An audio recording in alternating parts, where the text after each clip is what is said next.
how do you balance experimenting with new AI tools that can help you be a better marketer versus being overwhelmed? Every morning when I open my inbox, it's just a brand new AI tool came about. But again, it's a tool. And a tool is only as good as you know how to use it. It's having that ground approach is okay, what is it that my customers need and how am I gonna get to them? Because it can be many tools, but at the end of the day, what I need it's a lead and it's a signed contract and it's a happy customer. And whatever helps me to get there, great. This is the Snowball Effect. You're listening to the Marketing Playbook series, presented by the Snowball Effect podcast. It's growth done right. Hey, this is Todd, and welcome to the Snowball Effect. This is the Marketing Playbook series, and we work really hard to bring you insights you can use right now in your marketing, and who better to do that than someone on the front lines. I want to welcome to our podcast, Giselle, Mercado. She's a marketing manager at Allied Roofing in Sheet Metal. So I believe you go by the name Gigi. Is that right? Yes. Nice to see you, Todd. Yes, you can call me Gigi. Welcome to the podcast. So good to have you here. Gigi, first of all, I'm looking behind you and your setup there is incredible. What have you got going on? I see screens, I see pop-up banners. Walk me through what you've got there. That's pretty impressive. Well, thank you for having me, Todd. Yeah, you can call me Gigi with Allied Roofing and Sheet Metal right here in Fort Lauderdale, Florida. And we're in our power room. And we created this room to bring our customers in. It looks like a living room. We have the panels here. These are metal panels because we're mostly known for our metal roofs. And we have a couch and we got all of pictures of the work that we've done in the past. And this is where the magic happens. We teach our customers what the roofing process is about. And when they come here, we make them feel like at home. It actually looks like a work of art there where you've got that sheet metal displayed. That's pretty impressive. Correct. So yeah, we wanted to create a welcoming space, not like a regular pretty much. And then I went to our Basel here in Miami and I saw like an installation, a metal installation. And the contractor here, Chris, the owner, he actually created it. So I told him, hey, can we make something really cool for the power rooms where they can see the samples, they can see the metal? And he actually created with his own hands. So him to actually putting it together and creating the vision that I had in my head, and customers love it. They can see the difference of the metals, the colors, and it makes their picking the choice of metal a little bit easier on them. I love it. I can tell already we're going to get along just great because you're the one with the creative vision and then you have somebody else do it. That's the perfect blend. Like you're Yeah. getting the best of both worlds. Before I start picking your brain about marketing, Gigi, I want to get to know you a little bit. So help our audience understand something unique about yourself. I am from Colombia, from Barranquilla, Colombia, the coast. I'm actually the same hometown as Shakira and Sofia Vergara. We're very known to be very happy, very cheery people. Shakira and I, we actually went to the same school back then. Wait, And then I, you're talking the Shakira, right? the Shakira, yes. And she was older than me, but the school was a private school with nuns. It was pretty cool. She was starting out in her career. And we didn't know that she was gonna get that big, but it's like a testament of my background. Our culture is very happy, very colorful. We have a worldwide known carnival, so it's one of our things. We're very creative people, and it translated into what I'm doing right now. Yeah, I moved to the United States when I was 16. I went to FIU here, Florida International University, for international relations and mass communication. I did a little bit of marketing studying, and then I landed here at Allied Roofing. What a great story. So walk us through just a little bit your journey to Allied Roofing and what got you into marketing in the first place. Well, actually, my father, he did marketing back in Colombia. He was a VP of sales and marketing for an oil company. And I grew up with these, the Ocmandino books, the Shut Up and Sell. My dad always talked about marketing, and I thought I was never going to get into it. And life just pushed me into this area for some reason. It just came natural to me. Then an opportunity came to work here at Allied. I started as a receptionist, customer service. And then little by little, I pulled through the ranks. And then my boss told me back then that I always made him look good, that if I could do more of what I was doing. And I did a little bit of sales. I worked into production. And as you work in a roofing company, you engage with all different departments, but marketing always caught my attention. And like he saw that I was very creative. So I started with the rebuild of the website. And from then it took off to social media, email marketing, ads. And I furthered my studies. I went to UCF for another course. And then it took off from there. So now I want to pivot just a little bit into allied roofing and sheet metal.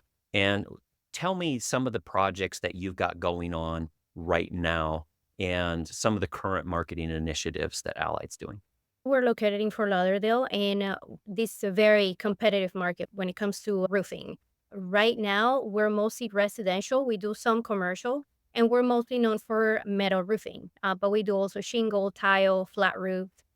Basically, when I took over, I wanted to create a presence of the company in every digital and traditional outlet that I could find. I call it planting the flags everywhere, as if you're in a war, pretty much. And then once you study what works, then you do more of that and then you pivot as you go. For example, local SEO optimization, it worked really well with us. When we did the website, we redid it to showcase more of our projects.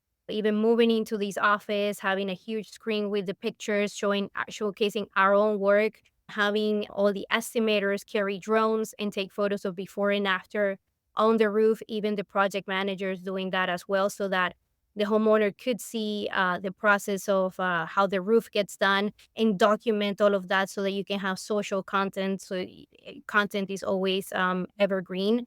Doing social media campaigns before I took over, there was a presence, but it was not constant. And my idea was to make it constant and also make it more relatable. There's so many roofing companies down here that how do you pick one over the other? So some of our current projects were to create that engagement with the local community and also showcasing who the team was, because at the end the company, it's the people that make the difference, how experienced we are, our team, how cohesive we are, what are the logistics that we have in place. And so showcasing that in the digital world, it's very important. At the end of the project, every homeowner gets to know each and one of us from the moment that they call all the way to project manager, owners, workers on the field. One of the things that really made a difference with us is what we called, and we put it on our website, is the over communication. We're not just going to communicate, we're going to over communicate. So from the moment that they sign till the moment that we give them their final documents, they're going to have updates pretty much weekly.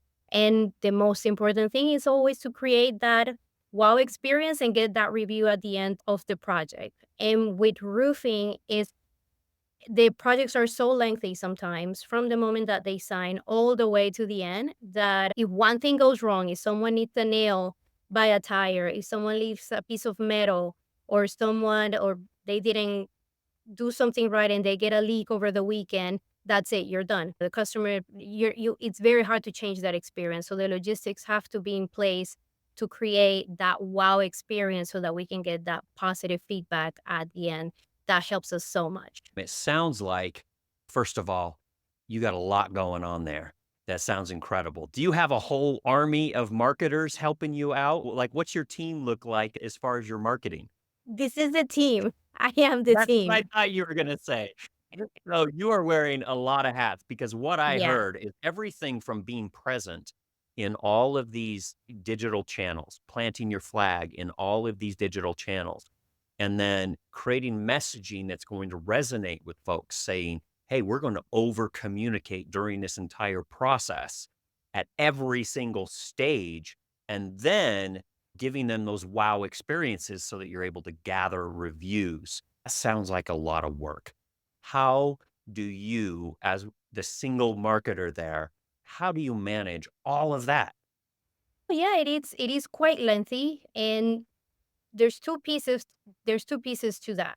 First, before, back in the day, when you were a marketer, when you were trying to put the company out there, is just you create a commercial or you put the company out there, you do a branding, you do a logo, and that was it. In today's marketing, the funnel doesn't stop there. You have to make that customer become a brand advocate at the end of the project, because we also live by referrals. It is, as much as I like the digital and we need to be there, our customers, in the end, the referrals, it's our biggest source of lead. And in the end, we're a small business in South Florida. Referrals, it's our bread and butter. So you have to create that process where that customer is happy, where the neighbors are going to see you, where the neighbors are going to see if we clean up after on the job site, if we took 6 months to complete a roof, or it actually just took us 2 weeks. So that creates a wow experience. And although that logistic has to be put in place. So it's no longer, okay, let's put a logo here, let's do a website, and that's it, I'm done as a marketer. No, it has to go all the way through the end so that the customer is constantly engaging, creating that referral, and also coming back to us again, either because they need maintenance or they're going to sell the home and they want to have an inspection and they want to just tidy up the roof so it looks great for that inspection. All that stuff you always have to be engaging with the customer. On the other side of it, a lot of small businesses and a lot of people in general don't understand that marketing has many hats. It's like telling your doctor that it's a cardiologist to take something in your lung. There's different specialties within marketing. There's people that are good at SEO, there's people that are good at email marketing, and there's the social media creation side of it that is just an animal in and of itself, just to create an engaging post on Instagram or a video on TikTok. So to explain that to a small business owner, hey, you can hire me, but I still need help here and there. So there are things that I can outsource, for example, the website creation, or if I need help with the copywriting, if I need help with video editing. There's some of it that I can do, and I know how to do it. But you also have to have agencies outside to help you create all that content. Yeah, it's a big job, but at least it's one of those things that at least I know how to do it myself. So I feel confident that if I hire someone else, I know how to do it. I know if they're doing it sloppy, or I have the creative vision of what needs to be done. And it's just trying to delegate as much as you can. But again, it's having that clear vision and having people go with it.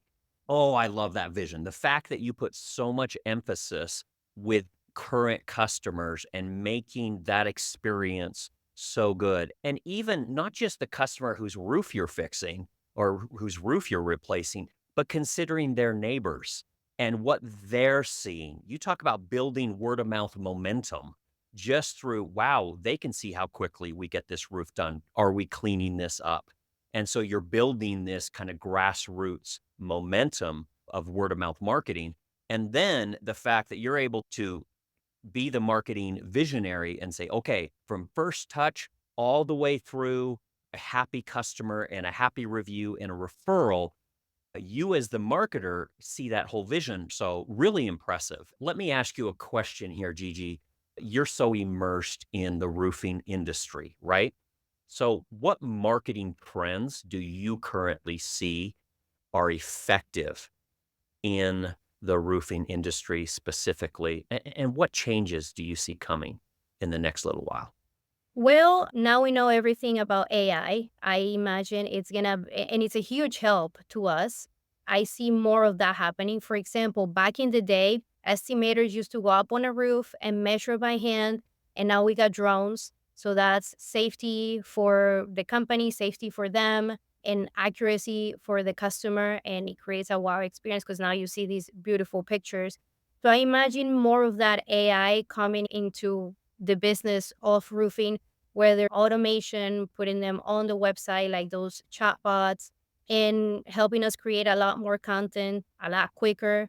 I would say Google is still king. We still need to do that local SEO, optimize it as much as we can, try to rank as high as we can on SEO, getting those reviews from our customers. I see it, for example, my sister, she lives in Texas and she's doing her roof, and it has taken her 8 months to decide on a company, even though she has me and I went through the estimates with her. But it's a high, big ticket item. It's probably most people are only going to do maybe one roof in their lifetime. And this is not something that you go to school for. They don't teach you this in adulting, like how to buy a new roof. And then you get all these estimates and you don't know which one to pick. Another thing that we do is a lot of financial education. For example, here in South Florida, we have now the My Florida Safe program. and it's a grant that the local government is giving to people. I think it's up to $10,000. They can apply, and it's completely free. It's a grant, and a lot of our customers didn't know it. So we put it on our website, we put it on our social media, we send it on email marketing. We're one of the approved contractors for that program. So we give them the information so that they can actually get that roof done, and they can pick from any other contractor that they have on the list. We were like, okay, here is the information. This is where you go get the money. This is how you apply for it. And if you want to choose us, here's your estimate. And that way they can afford to get a brand new roof. So again, it's just giving that value, that educational value to our customers. So much great stuff there. Marketers out there, pay attention. This is someone who is doing the job in the industry and juggling all of these things. I want to circle back to something that you said because I get this question all the time. This tsunami of AI tools that you alluded to and this wave of AI that's coming. Let me ask you this. How do you balance experimenting with new AI tools that can help you be a better marketer versus being overwhelmed? Every morning when I open my inbox, it's just a brand new AI tool came about. But again, it's a tool. And a tool is only as good as you know how to use it. It's having that ground approach is okay, what is it that my customers need and how am I gonna get to them? Because it can be many tools, but at the end of the day, what I need, it's a lead and it's a signed contract and it's a happy customer. And whatever helps me to get there, great. And this is exactly why I'm here at the company, because this is what the owners and the public needs of me. I am the one that's going to decide what tool exactly am I going to use. So it's like keeping that balance of, okay, this is a new tool, but should I start going crazy on all these other things that are coming about? Or what has worked in the past? And can this tool actually just seemingly coming into our of tools and help us out, because there's also a lot of things over there out there that are not necessarily going to be making a huge difference. So why would you spend so much time on it? So I think it's just try to keep that balance, maybe try it out a little bit. And if it helps, great. If not, then move it along. But sometimes it's literally just that trial and error. It's all you have to try. One of the things that we're trying to implement in one of our websites, it's actually a visualization tool for customers to actually put the roof of the actual picture of their home in our website and look at similar homes in the area. Again, we've been in business for almost 25 years, so we have a lot of content to put out. So I want someone to go on the website and see. I want to see how a blue roof looks, or how a dove gray looks, or can I put my house up there and see if I put this roof on top, how is it gonna look like?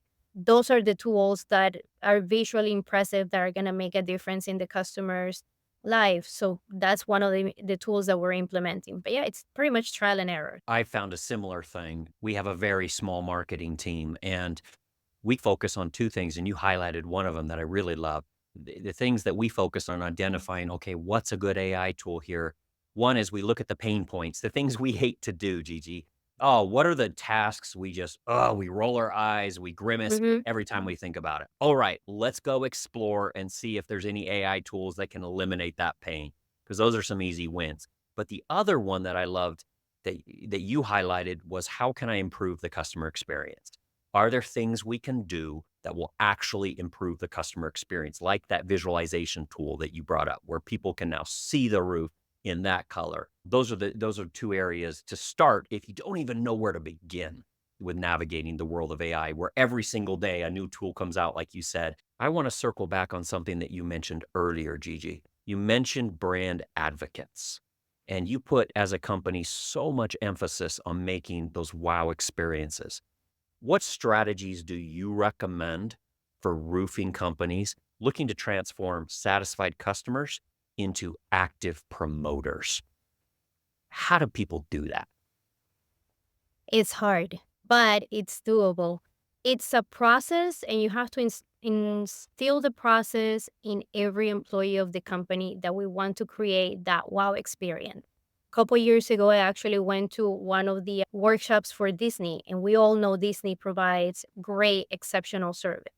So I came up with the idea, okay, how can we be the Disney of roofing? How can we create that wow experience for our customers? And that's where the over communication came about. Creating brand advocates, it didn't just happen because we just want to get leads, but we went back to our data and we found out that the more source of leads was referrals. So, how do we get more of our customers to refer us to their friends, family, and neighbors? And it's basically thinking that we always have a spotlight on. It doesn't matter where we're at, if we're in the office, in the digital world, or when we're working out on the field. The company's always being looked at, even if it's just a project manager on their truck down the I 95. You have to create that cohesive vision so that people see a strong brand out there. And the brand advocates, for example, is just delivering that exceptional experience, doing that high quality work that people stop by and see, wow, that roof looks really nice, or it's impressive. Always encouraging the reviews and testimonials, and sometimes I even incentivize the reviews. So we have a rewards and refers program, and from the moment that they sign a contract with us, it's on that first welcome email. Anytime they refer someone to us, they get a cash incentive. And if they bring a second, a third, a fourth, that cash incentive goes up and up. So you always get that customer bringing and referring neighbors. And sometimes, for example, at the end of the year, I do the Christmas gift baskets and I go to all the homeowners' house and I deliver a gift basket. And sometimes in the neighborhood, I'm doing 4 or 5 houses at the same time because one's here, one's there. They all have referred each other. So it's creating that touch point, not just at the beginning with bringing them in as leads, but nurturing that all the way to the end and creating an incentive for them to leave you that review so that when someone searches the company, they see that it's always updated, not that they see a 5-star review from 5 years ago, but it is constant that, oh, this is a company that 10, 15 years, they have consistent 5-star reviews.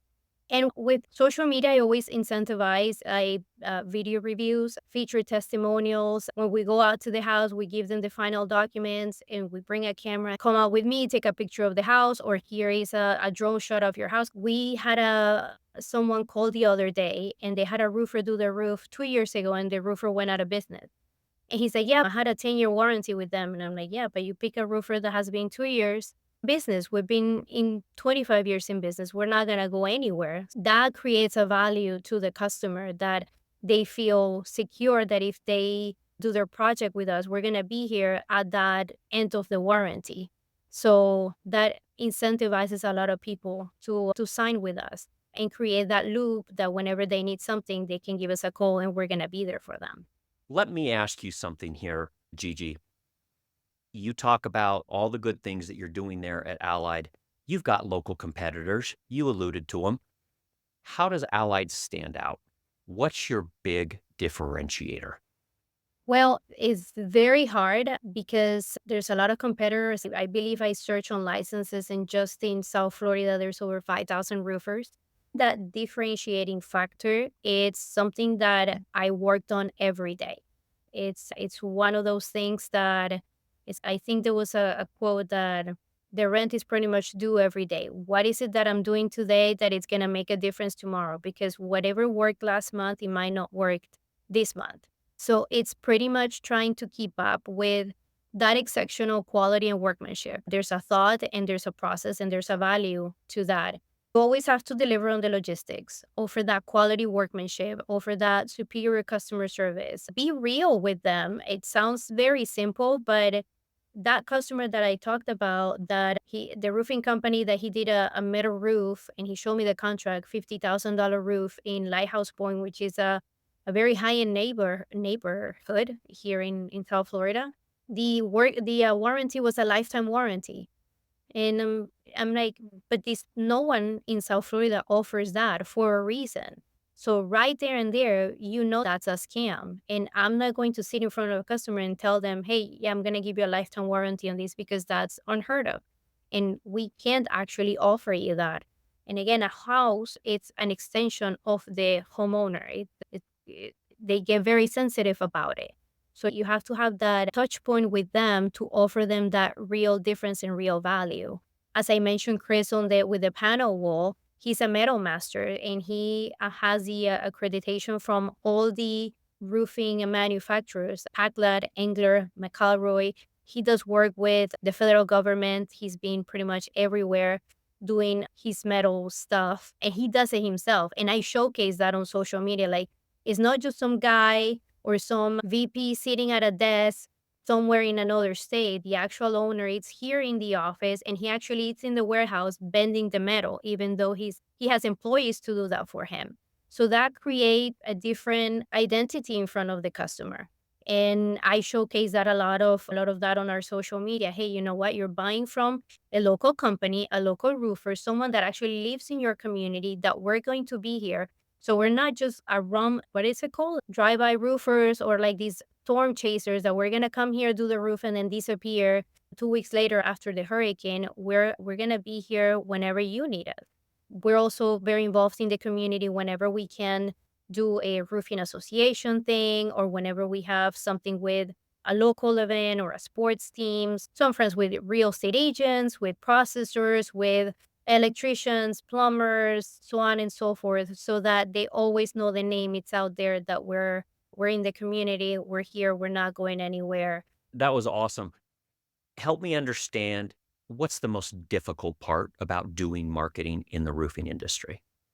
Well, one of the things is that when someone needs a roof, they're probably going to need it one time, and that's it. And how do you stay relevant once they do the roof with you? How do you stay in touch with that customer? Because they're probably not going to be a customer again for another roof. So how do you stay relevant to that? And because this is something that they're going to choose once, and that's it. So that is one of the challenges. That is not something that they're going to buy over and over again. Trust and credibility issues. I see that there's a lot of customer skepticism. Homeowners are very cautious, and we try to put as much information out there to show how credible we are, how long we've been in business, who is Chris, who are the employees here, how do we take care of them, that we're actually a community here. For example, when COVID hit, it was like an uncertain time, and a lot of people were like, "What's gonna happen?" And at the beginning, we saw the numbers go down, but then once people started staying home, they saw the roof is leaking here, the roof is leaking there, and so on and so forth. But can we do our roof right now? So sending that communication, like, because we're actually allowed to work, we never stopped because we were outside, and inspections were done different in every city. So you also have to stay up with the regulations of the market. Hey, what is the city of Boca saying how we can do inspections so that the inspector can come and see it and stay safe and the homeowner safe?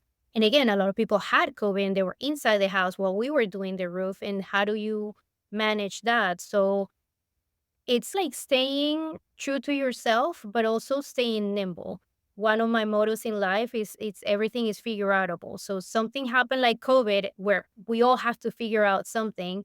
And how do you sell in that market when COVID hit? At the beginning was pretty challenging, but again, we moved around and we were nimble, and we started offering higher referrals. We were showing videos of how we did the inspections and how we did the roofing during COVID. We're in South Florida. We get a hurricane scare every September and October. So we have to be ready for that. How are we going to manage whenever a city tells us that, okay, you have to stop work now and you have to move everything away? And the customer is scared because, oh, I don't have a roof right now. You were in the middle of doing our roofs. Don't worry. We've been here for 25 years. We know how to handle this. And then, as always, the company has to stay true to their values. What do? We over communicate. What do? We do roofing perfected. That's our motto. So we have to do it perfect from beginning till end. Address the reviews, do the educational content, staying updated in all the regulations, staying up to date with all the certifications, staying up to date with all the city requirements. And once you show the customers that you know your stuff, that you do this every day, that we have systems in place to help them, then it creates a sense of trust and they're happy to sign with us. You said three things there that really stand out. One is the ability to be nimble, and you showed that through COVID and every hurricane season. You show this ability to turn challenges into opportunities. So being nimble. You said another thing that I really love that you've highlighted a few times that really feels like it's part of your DNA, which is this over communicate, right? And then my favorite thing, and I'm going to steal this from you. I'm going to put it on bumper stickers. I'm going to put it on t-shirts, and it is everything is figure outable. What a productive mindset that everything is figure outable. You've been so generous with your time and you've been so generous with your insight. Let me ask you here on a personal front. You've got such a great journey as a marketer. What personal lessons or advice, Gigi, do you have that you've learned across this journey? Well, across the personal and professional journey, as I said before, everything is figure outable. As an immigrant, you come here, you have no connections, it's a different language, it's a different landscape. So you just have to figure it out and use your background and get creative. If I knew back then all the stuff that I have to do to get to where I am, I would have probably gotten scared and said, I don't think I can do that. But I think if you just put one foot in front of the other, and you really have a sense of self-awareness professionally, but also as a business, what needs to be done and sometimes the tough decisions that you have to make as a business, you're gonna get through it. And the way that I see it, for example, with my mom, she's elderly, and we get a lot of elderly customers here. I treat them as I would like my mom to be treated. Whenever I have an issue with AC or plumbing, that's the way that I would like to be taken care of and just be customer centric. If I have a customer that needs certain things from me, I will put myself in that position, just having that empathy of thinking like, okay, I'm a homeowner. I don't have a lot of money and I need a roof. What do I do? Where do I go? How do I don't get scammed? A lot of my customers are also single females homeowners. And how do I make them feel secure that they're going to have a crew of 20 guys going to their house? And because this is a very male dominated industry, how do I make them feel that, hey, you know what, we're actually going to do right by you so that you feel comfortable? So thinking of all those things of how the customer perceives us and creating those connections is just going to make you a better professional, a better person, and a better business owner, pretty much. Gigi, I knew I'd get some marketing insight. I wasn't expecting to discuss everything from Shakira to AI to all the nitty-gritty of marketing within the roofing industry. Thank you so much for sharing your expertise and your time with us. If people want to reach out and they want to contact Allied Roofing and Sheet Metal, they want to reach out to you, what's the best way for them to do that? Well, they can reach out to us via our website, alliedroofingfl.com, or they can give us a call at 954-485-5922. I'm extension 100 if anybody wants. Or they can search for us in social media, and I'm on LinkedIn as well. So that's the best way, the website or the phone number. I love it. And everything is figure outable. That's one that Everything's I'm figure stealing. outable. I'm telling you right now, I'm stealing it because I absolutely love it. Thank you so much, Gigi, for joining the Snowball Effect podcast today. I sure appreciate it. No, thank you, Todd. I appreciate you inviting me, and it's been very, very fruitful. Thank you so much for having me. I appreciate it. And thank you, everybody, for joining us, and we'll see you next time.